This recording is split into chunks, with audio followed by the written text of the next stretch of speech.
coming up on episode 66 of Creative Writing. I'm talking all about the dark side of monetization.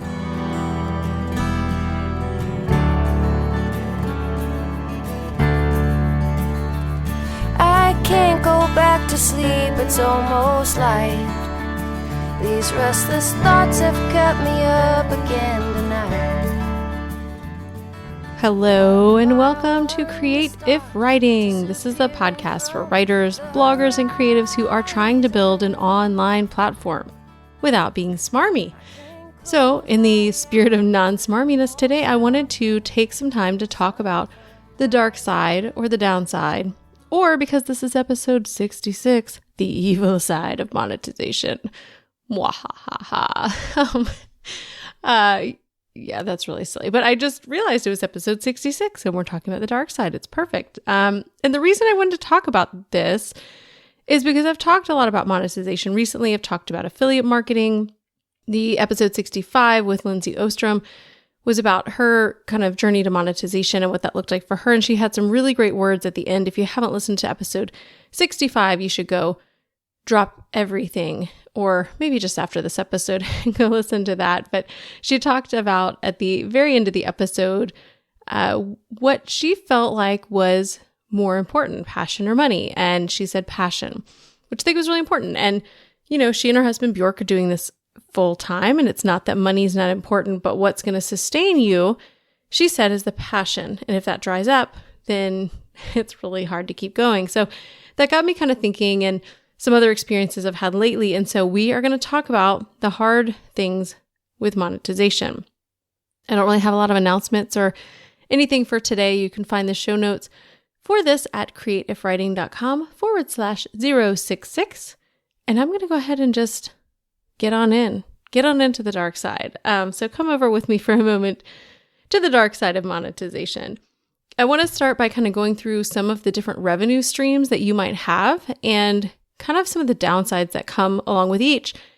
And then I'm going to round out and end the show kind of talking about how this can be a challenge for your audience when you monetize and also a challenge for you when you monetize.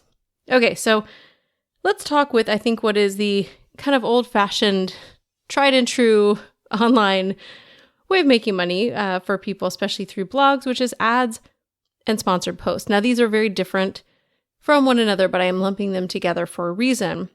So thinking about ads are kind of the things that used to be, well, they still are, banner ads, sidebar ads, those kinds of, you know, whether it's static or a video or something flashing at you, those are ads. And then sponsored posts are posts that you write, that you're paid to write from a brand. And sometimes you work with a group that connects brands and bloggers like Social Fabric or IZEA or the Sits Girls or Influence Central, all of which I've worked for before.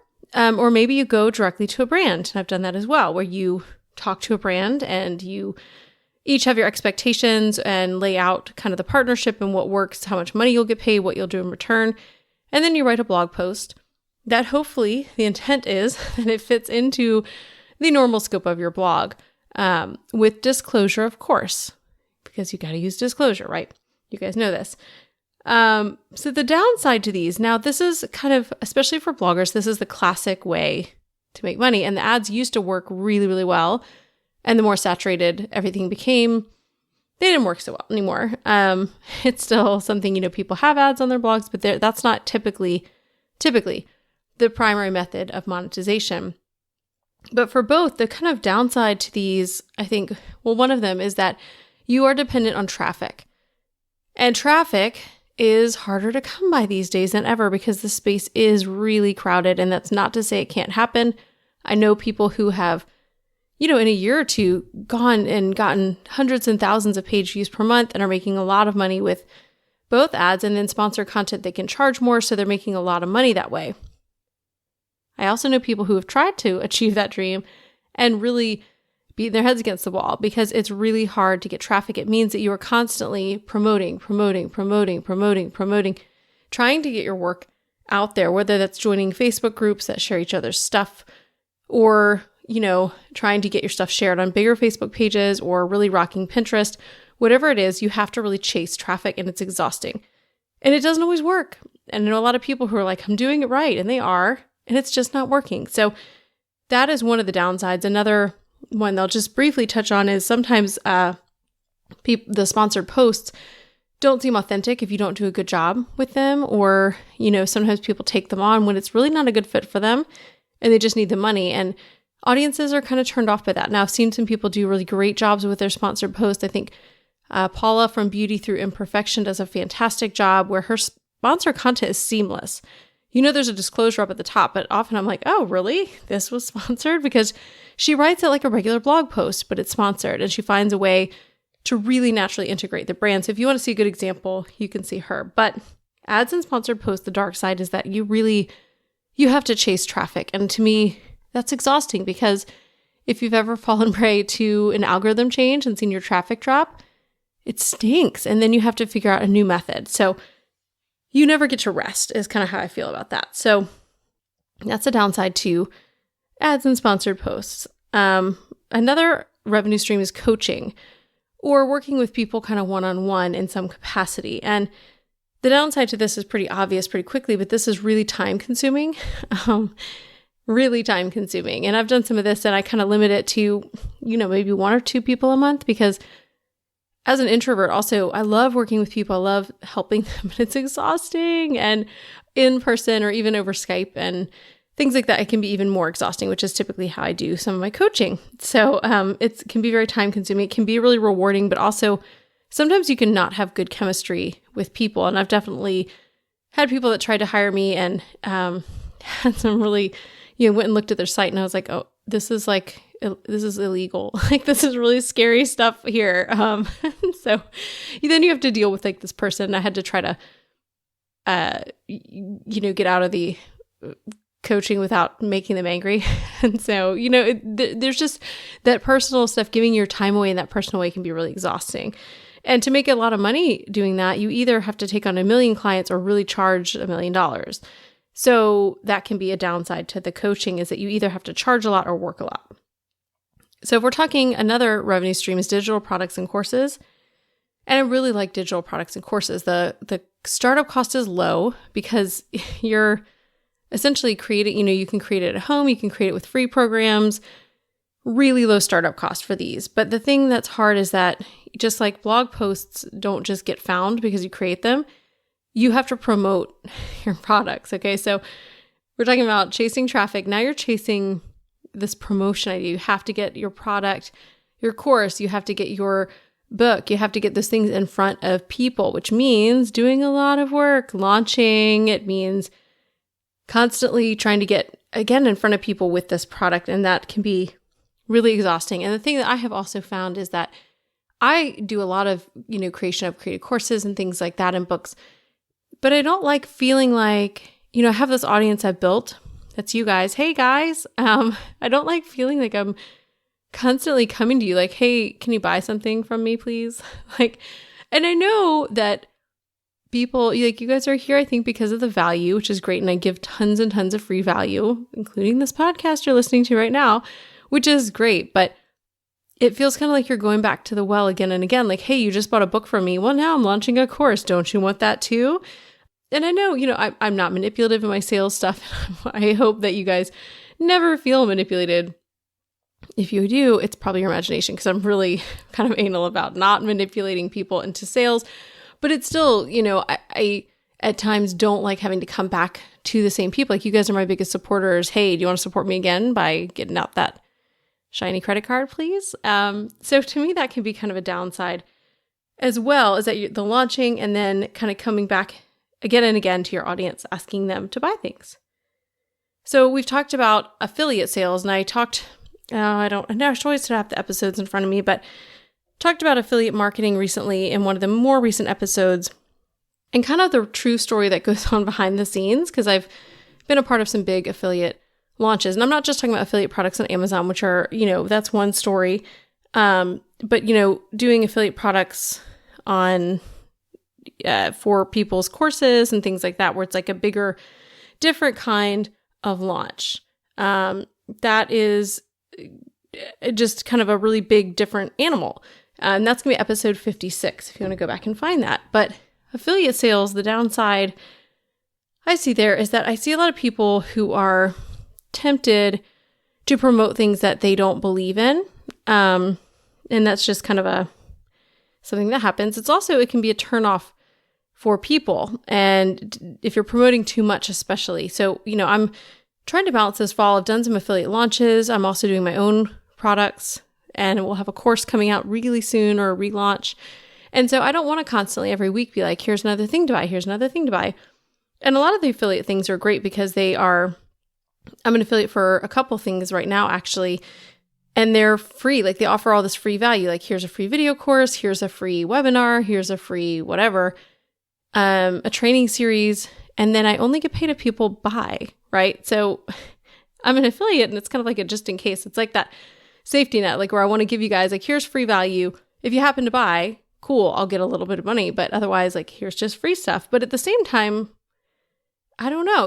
The programs, they encourage you to send out, like, I'm getting emails every day, like, here's the copy for today's midday email, and here's the copy for tomorrow's early morning email. I'm like, oh no, I'm not doing that.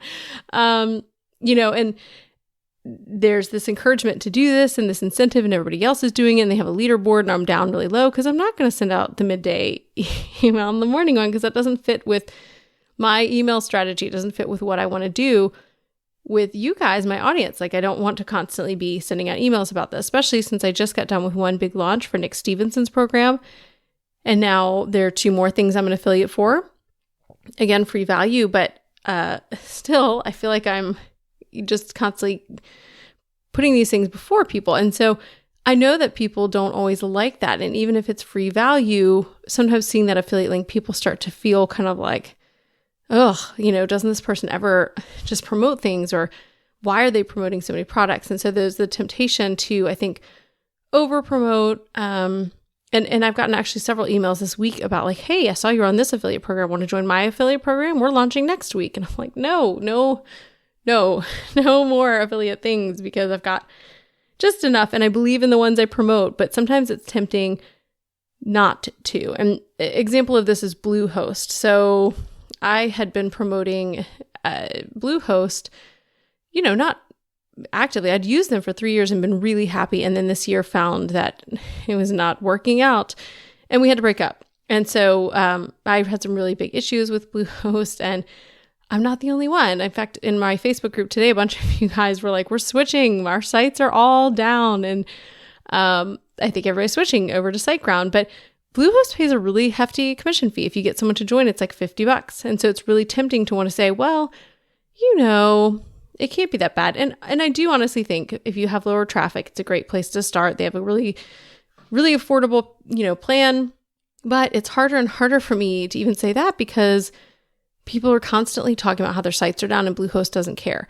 And I feel like something shifted in their company this year, because again, that was not my experience with them for most of the time I was there. But it can be really tempting, again, to promote these products that you don't really 100% believe in, because they have a great commission rate. So that's kind of the dark side there. And so those are all the revenue streams. Those are some of the revenue streams, the main ones that people are using, and kind of where we all tend to go astray with them, or what makes them a challenge, or what makes them kind of difficult or can cause us problems. And so I wanted to kind of talk about the overarching ideas now of why this is different, or why this is a challenge for you and for your audience whenever you're trying to monetize whichever of these methods or combination of methods, because usually you're doing more than one you're using. Why is this difficult? Where does this cause us problems? And how can we monetize without the dark side? How can we eradicate the dark side?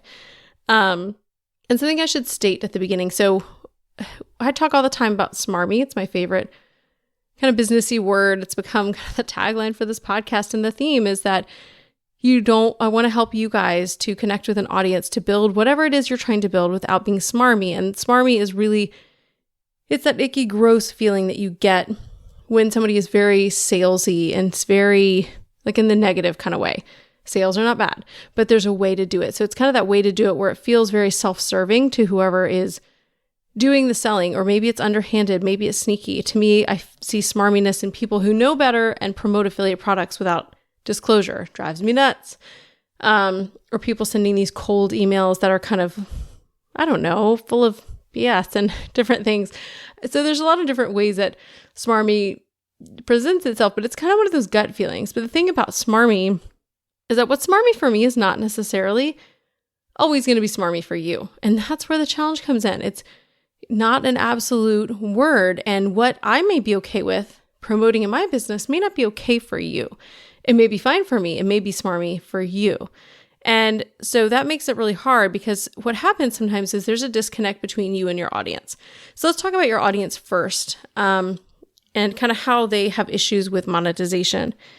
So the first thing is that it can affect user experience. And this, goes from whether we're talking about ads on your site. I just realized that I had taken off all the ads on my mobile site and they're back up somehow. So I have to go back in. But I was looking up a blog post to send a friend. And I was like, there's 8 ads in one blog post, like all over my post. There are ads all through it. And I hate that, because I'm a writer. I want to be a writer first. I don't want, ads ruining that user experience. And to me, they do right in the post. And so that's one example of the user experience where the user's like, I don't want to be on the site because it's full of ads. Another thing is, a lot of people, I think, and I'm not sure why this is, a lot of people hesitate to monetize or put up ads or do sponsored posts because they think their audience will have like a backlash. And the reality is that's kind of true. Not all the time. And I don't think it should be true, but sometimes it is. Even if you are doing a seamless, wonderful, amazing sponsored post and you're having ads that are not intrusive, not everywhere, you're going to have people complain. Honestly, you're going to have people complain if you change like the color in your sidebar. Like, there are just people who are ready to complain about anything. And even if you're doing something that you feel like is on the up and up, it's not smarmy, and it's a good fit for you, you may get complaints from people. You may lose followers. That's just kind of how it is, because we don't have the same definition of what smarmy is. And we don't, the user experience, even if you have done the best job you can, some people don't want ads on the site. That's why there are things like ad blockers, because people don't want to see even one. Whereas I'm kind of expect them. Like, every site has them, like the sites for companies that without these ads are making millions of dollars, they have ads even. It's like, why can't I have ads? Why can't I get a piece of that pie? But it does bother some people. So you are going to have that. You are going to have pushback from people. It's just kind of a reality. And, the thing is that I think some people do this wrong, where they don't put out a lot of free value. They just are selling and selling and selling and selling. But that's not you, right? If you're listening to this podcast, I don't think that's you. Or if it is, you've reformed and you're like, man, I used to do that and I don't anymore. Because otherwise this is probably the wrong podcast for you. But I find it really hard when people complain, and I have had complaints about promotions or paid things or advertising when you're already offering so much free value. So for example, a couple weeks ago, I did get, and it wasn't a terrible email, but I got a complaint about one of the promotions I was doing as an affiliate. In the same week, I think I had given out I did a free social media guide, which you can find at creativewriting.com. And it was like a 30-page guide that broke down social media and had how to plan a social media strategy. And it was like intense. It took me a long time to put together, totally free for subscribers. And so like the same week I gave that out, and that's episode 58. So if you want to go find that, Seriously Simple Social, so creativewriting.com/058, and you can actually download that. But I was really kind of frustrated that somebody would complain that I was promoting an affiliate product. It's like, okay, look, I'm giving you guys free value. This is a business for me. And I shouldn't have to apologize for that. And I also, I feel like I did this in a good way. I feel totally confident, even with your email, that I'm doing this in a way that feels good to me. It does not feel smarmy to me, but unfortunately it feels smarmy to you. And I think you're wrong, but it's really hard. Like, you can't always say that. Like, that's not always the most tactful way to kind of handle these situations. And so you can just do the best job you can to feel okay with your actions. And one example is when I'm doing, for Nick's program, I did send more emails than regular. I usually send out an email every Thursday to my subscribers, and I send out a few extra, not a ton, maybe one extra a week for the 2-week launch or the 3-week launch. But I also included a link in those emails like, hey, if you don't want to hear any more about Nick, click this link. And so it added a tag. And I think I did that in all but one of the emails that promoted the affiliate product. And I didn't use, I opted those people out. So if I was sending an extra email, it did not go to them because it's asked not to be part of the promotion. So there are ways that you can even go above and beyond, but you're still going to have pushback. You just will. And that's the hard thing, is that you and your audience will not always see eye to eye on what's smarmy and what's not. And also, I feel like it shouldn't need to be said to people, but it sometimes does, that a lot of people online are trying to make a business. They are trying to make a profit. And here at Creative Writing, I've said this before, I would do this if I weren't making a profit, okay? But I would also do things way differently. I'm definitely doing things in a way. I'm putting out the kind of content. I'm doing the kinds of building and planning and strategy in order to make this a full-time income, okay? And I have goals in mind. They're a little lofty, but I have them there. That's just the reality, and I'm not going to apologize for that. And I also don't feel like I need to, because I feel like I am providing value to you guys week to week. On the podcast, there's free downloads. I have a lot of free resources on the site, free blog posts. I do a lot of interacting in our Facebook group. I feel like I give a lot. So for me, the balance feels really good, okay? But you are still going to have people, even if you're giving free value, who feel like it's skewed or who don't understand when you try to sell things. And again, you shouldn't need to apologize that you're selling things and trying to make a business, especially if you're giving free value. But sometimes people expect you to, or they don't like it, or they're just really turned off and they leave because you're selling things. And that's just kind of the reality. So if you do get complaints, something important to do is you need to ask yourself, before you reply, give yourself a few moments to compose yourself, and then ask yourself, is there any truth to this? And really be honest with yourself. Like, have a moment, have a few moments, maybe wait a couple hours. Is this true? And kind of see where you feel about it in a couple hours. Ask a friend, hey, here's, I sent this email. Here's the response I got. Am I off? Like, am I missing something? Is this my problem or them? Is it me or is it you? Ask the question, but be honest with yourself, because sometimes it may help you to reveal, a place where like, oh man, I knew I shouldn't have taken that sponsored post. I knew I shouldn't have done that. It wasn't a good fit and I just needed $200. But sometimes also, maybe you need $200 because you have a medical bill that's due and you have to pay it. And so you took the sponsored post. And that's kind of maybe the consequences. Maybe you're going to lose somebody or have a complaint if it's not a good fit. But sometimes you just need the money. So it kind of depends. You always have to think about your why also and go back to that. But if someone does complain, consider their words. Take them to heart. See for yourself if you feel like there's any truth to them. And then respond accordingly. Respond with, well, I'm sorry you feel this way. This is my business and I am making a business. And, I'm not sorry that I shared this, but I'm sorry that you feel that way. You're welcome to unsubscribe or leave. But I feel like, there's some great value here for you too if you stay. Your call. Or however you want to respond to it. And that kind of brings me to, thinking about taking these words to heart and seeing if there's truth to them. The dark side of monetization for you. So we've talked about kind of the revenue streams where you might mess up and see kind of the pitfalls in monetization, where your audience might see them. And I want to circle back to the most important thing, which is you. The reality is this: when it comes to monetization, it's so easy. It's a slippery slope. It's just very easy to become greedy. It's very easy to see the money, to make that the goal, and to find yourself doing things or thinking things or taking on things that you wouldn't have otherwise, except you're motivated by money. Now, again, thinking about your why, if you are someone who is providing for your family and like it's literally like a business that is covering your bills to keep the roof over your head and the lights on and the food on the table, this is going to look different for you than it is for me, for example, who I am kind of playing a long game of building something that I feel passionate about. And I'm taking a lot of risks, but I'm not going anywhere that feels remotely off to me. And that means I don't have ads on my site because I don't want them. I'm not doing sponsored posts because I don't want them.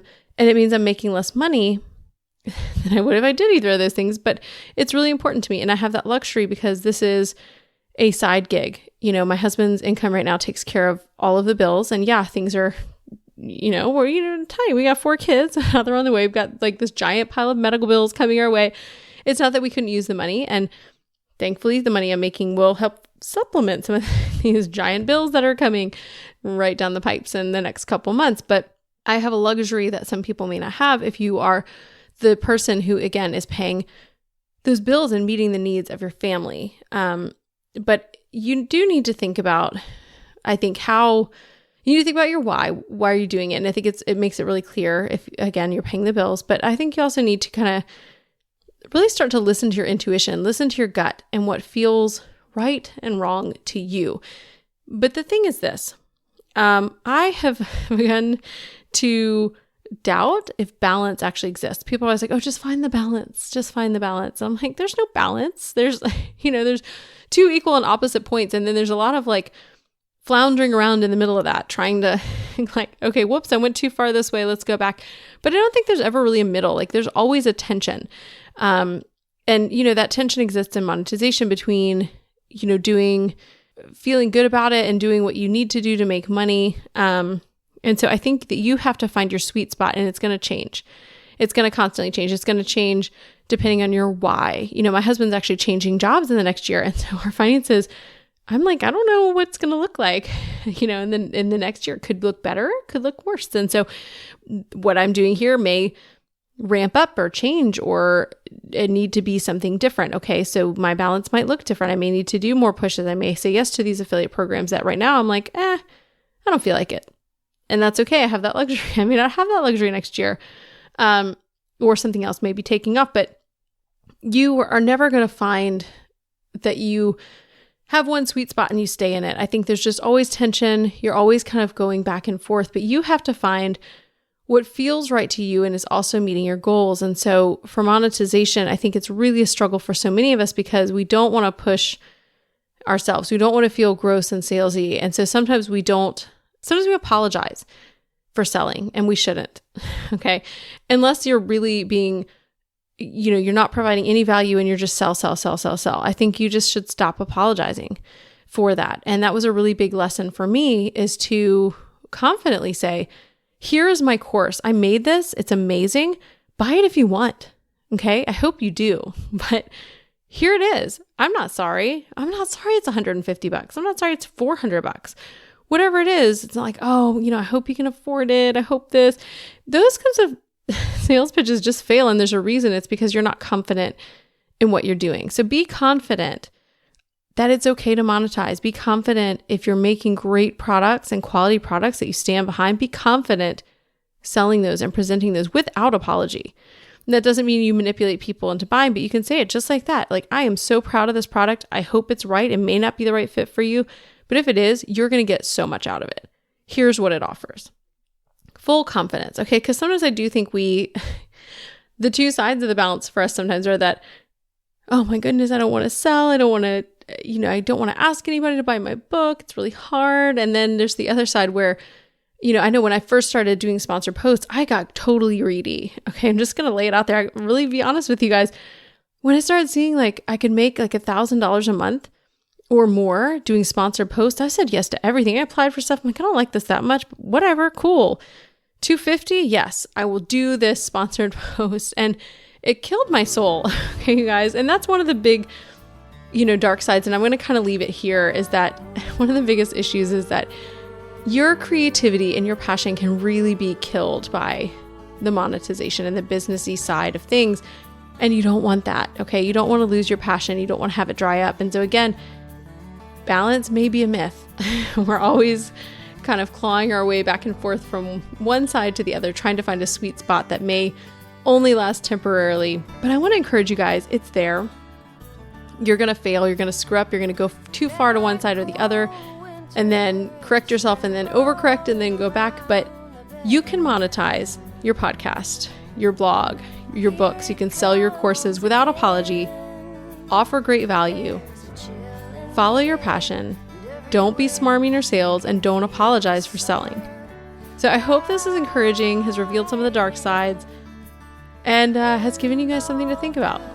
So with this being said, thanks again to Jasmine Commerce of JasmineCommerceMusic.com for the music for the show. Thank you guys for listening. Find the show notes at createifwriting.com/066. And I hope you have an inspired and non-smarmy week.